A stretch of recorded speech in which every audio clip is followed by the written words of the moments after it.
నమస్తే.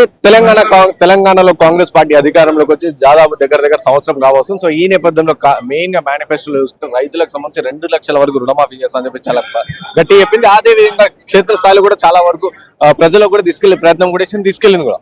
కానీ రీసెంట్ గా చూసుకుంటే మన 15 ఆగస్టు ఇలాగైనా సరే రైతు రుణమాఫీ చేస్తామని చెప్పారు. కానీ చెప్పడం చూసుకుంటే 31,000 కోట్లు కేవలం 18,000 కోట్లే కేవలం ఖర్చు పెట్టి, సో మిగతా చాలా వరకు మంది 2-3 లక్షల మందికి ఇంకా రైతు రుణమాఫీ కాలేదు అని చెప్పి మనకు తెలుస్తుంది. ఈ నేపథ్యంలో రెగ్యులర్ వాహిని టీవీ కూడా కాల్స్ కూడా వస్తున్నాయి పరిస్థితికి వస్తున్నాం.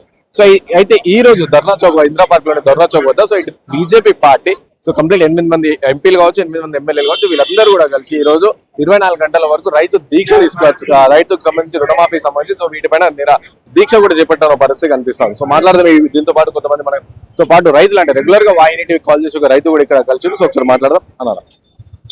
చెప్పనా మీ పేరన్నా ఎక్కడ నుంచి? నా పేరు నరసింహన్న, యాదాద్రి భువనగిరి జిల్లా వలిగొండ మండలం నుంచి వచ్చినా. ఫస్ట్ రైతుల తరఫున పోరాడుతున్నందుకు వాహిని టీవీ నరేష్ అన్నకు ధన్యవాదాలన్నా. చాలా మంది రైతులు బాధలు పట్టించుకొని ఇలా వాహిని టీవీ ద్వారా ప్రచారం చేస్తున్నందుకు థ్యాంక్స్ అన్న. మాకు 65,000 రుణమాఫీ తీసుకున్నామన్నా మా డాడీ పేరు మీద. రేషన్ కార్డు ఉంది, అన్ని పట్టా పాస్బుక్ ఉంది, అన్ని ఉన్నాయి. కాకపోతే మాకు రుణమాఫీ జరగలేదన్న. మొదటి విడతలే జరగాల్సి ఉంది కానీ జరగలేదు. ఎందుకంటే మన అగ్రికల్చర్ ఆఫీస్ దగ్గర పోతేనేమో నో డేటా ఫౌండ్ అని వస్తుంది. బ్యాంక్ వాళ్ళ దగ్గర పోతేనేమో మేము అన్ని డేటా పంపించినామని చెప్తారు. అగ్రికల్చర్ ఆఫీస్ దగ్గర పోతేనేమో వాళ్ళు డేటా పంపించాలని చెప్తారు. మేము ఎక్కడ పోవాలో కలెక్టరేట్ కూడా పోయినాం. కలెక్టరేట్ పోతే కూడా ఎలాంటి రెస్పాన్స్ లేదు. ఇప్పుడు ఫస్ట్ విడుదలనే కావాల్సింది. అప్పటి నుంచి 2 నెలల నుంచి తిరుగుతున్నాం కానీ ఇంతవరకు అనేది రుణమాఫీ కాలేదు. గవర్నమెంట్ కొన్ని గైడ్ లైన్స్ పెట్టింది కదా, అంటే డిసెంబర్ ఈ తారీఖు లోపల అన్ని కూడా కరెక్టే ఉన్నాయి. మీకు కరెక్టే ఉన్నాయన్న. ప్రతిసారి రెన్యువల్ చేస్తున్నాము. రెన్యువల్ చేసినా కూడా కాలేదు. మళ్ళీ ఏం ప్రాబ్లం అంటే Canara bank state wise issue అని చెప్తున్నారు. దానివల్ల మరి Canara bank state wise issue అంటే మనం ఏం చేస్తామన్నా, మనం లోన్ తీసుకొని కట్టడం వరకే మన వంతు. కానీ మనము లోన్ మనం అప్డేట్ చేస్తామా, వాళ్ళకి పంపించాల్సింది మనం కాదు కదా. మన తప్ప ఎట్లయితుంది? అది గవర్నమెంట్ వాళ్ళు బ్యాంక్ వాళ్ళు చూసుకోవాల్సిన విషయం కదా. మధ్యలో మన రైతులను నాగం చేయడం ఎట్లా? చిన్నగా మాకు ఎకరంన్నరనే భూమి ఉందన్న. 65,000 రుణమాఫీ కాకపోతే 2 లక్షలు ఉన్న వాళ్ళకు చాలా మందికి లోపు వాళ్ళకి అయింది, మాకు కాలేదని చాలా బాధ ఉందన్న. అందుకనే మెయిన్ కాంగ్రెస్ పార్టీ అందరికీ అర్హులైన అందరికీ రుణమాఫీ చేస్తామని చెప్పారు. సో మీ ఊర్లో మీ ఒక్కరికే కాలేదు, ఇంకా చాలా మంది రైతులు కూడా ఉన్నారు.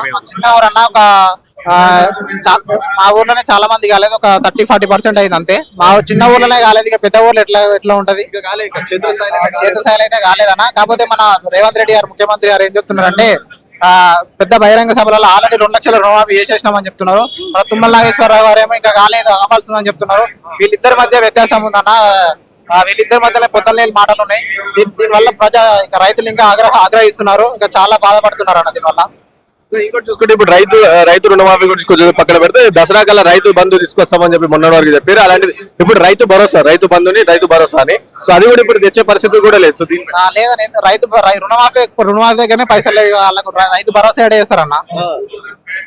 అది ఇంకా 10 గైడ్ లైన్స్ ఫిక్స్ కాలేదు. 10 ఎకరాలు ఉన్న వాళ్ళకి ఎవరికి భూమి ఉన్న వాళ్ళకి వేయాలనేది ఫిక్స్ కాలేదని చెప్తున్నారు. ఇక వాళ్ళు ఇదే రుణమాఫీ అదేడే చేసినట్టున్నారు. ఇక ఇప్పటికే ప్రజలను ఏవో ఆఫీస్ చుట్టూ అగ్రికల్చర్ ఆఫీస్ చుట్టూ చెప్తా ఉన్నారు. చాలా బాధపడుతున్నారు రైతులు. కానీ వీళ్ళేమో మీడియాలలో ఇట్లా ప్రచారం చేసుకుంటారు, దానివల్ల ఇంకా బాధపడుతున్నారు రైతులు. కాంగ్రెస్ పార్టీ చెప్తున్నట్టు క్షేత్రస్థాయిలో మాత్రం ప్రతి ఊర్లలో కూడా మాక్సిమం అయితే రైతు రుణమాఫీ కాలేదు. అగ్రికల్చర్ ఆఫీస్ గ్రేవెన్స్ కూడా ఇచ్చినాము. గ్రేవెన్స్ ఇచ్చినా కూడా వాళ్ళు ఏం రెస్పాండ్ అవ్వట్లేదు. మాకు ఫైనాన్షియల్ గైడ్ లైన్స్ రాంది, మేము ఇక్కడ ఏం చేస్తాం, ఇక్కడ మేమేం చేస్తామని వాళ్ళు చెప్తున్నారు. సో అట్లా కేవలం ఇలా టైం నన్ను ఎక్స్టెండ్ చేస్తా అవుతారు కానీ మీకైతే ఎలాంటి రెస్పాన్స్ కూడా లేదు. గవర్నమెంట్ లేదన్నా. మేము చదువుకున్న వాళ్ళము, డిగ్రీలు చేసిన వాళ్ళకే ఇట్లా ఉంటే వాట్సాప్ లేని రైతులు ఎట్లా వాళ్ళు బయటకు వచ్చి చెప్పుకోగలుగుతారన్న.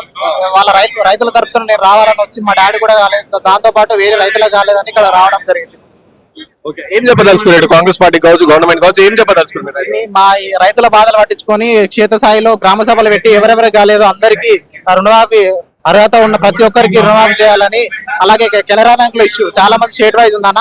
ఈ ఇష్యూ మీద కేర్ తీసుకొని ప్రాబ్లం సాల్వ్ చేయాలని కోరుతున్నాను. సో విన్నారు కదా. సో ఈ విధంగా రైతు యువ రైతు అని చెప్పుకోవచ్చు. సో యువ రైతుకు కూడా ఇలాంటి ప్రోత్సాహం లేకపోతే ఇక తన ఫ్యూచర్ లో కూడా ఏం వ్యవసాయం చేయాలి అని చెప్పి ప్రశ్నిస్తున్న వర్షం కలుగుతుంది. ఇంకోటి వాళ్ళ నాన్నకు సంబంధించి 65,000 ఏదైతే ఉందో సో అది ఇంకా ఇప్పటి వరకు కూడా కాలేదు. సో వాళ్ళ ఊర్లో కూడా సుమారుగా మా ఊర్లో కూడా సో 30-40% మందికి ఇంకా రుణమాఫీ కాలేదు, కానీ కాంగ్రెస్ పార్టీ మాత్రం అయింది అని చెప్పేసి సంఘాలు గుద్దుకుంటూ ఎంత ప్రధానంగా తెలుస్తుంది. సో ఒకసారి మాట్లాడితే మనం ఇంకా రైతులు ఇంకా చాలా మంది, సో వాళ్ళతో కూడా మాట్లాడే ప్రయత్నం మనం చేద్దాం. ఎవరి నుంచి వచ్చి కిష్టాపూర్ నుంచి, మెదక్ జిల్లా కిష్టాపూర్. ఎంత ఉంది భూమి, ఎంత ఉంది భూమి 4 ఎకరాలు. రుణమాఫీ అయిందా?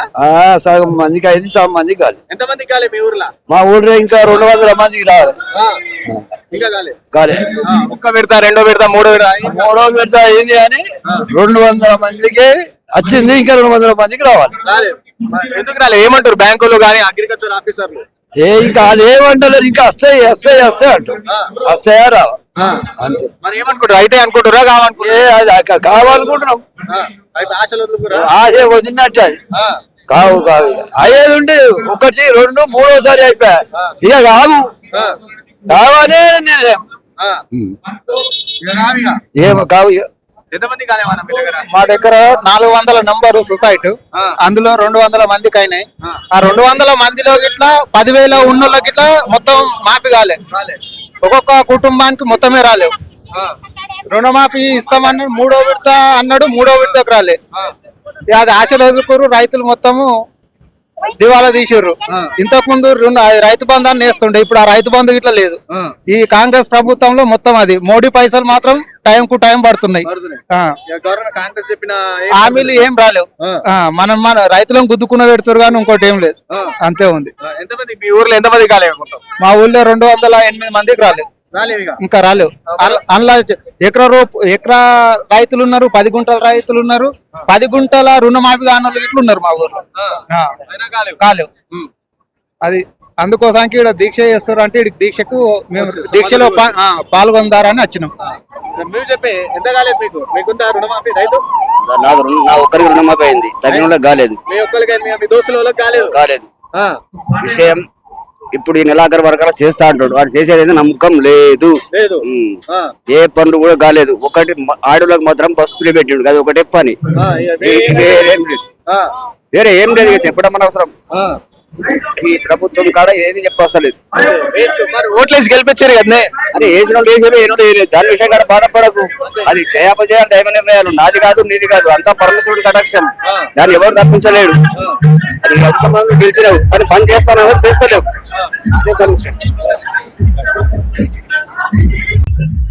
నెల నెలకు పింఛన్ ఎత్తలేడు, కరెక్ట్ టైంకి ఎత్తలేడు, ఎంపీలో నెలలో పింఛన్ వేయలేదు.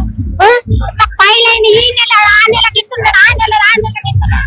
ఇట్లా మాకు నెల పింఛన్ కరెక్ట్ పైలైన అక్కడ 5 తారీఖు లోపల మాకు పింఛన్ వేయాల. మాకు నెల ఖచ్చితంగా చెయ్యాల.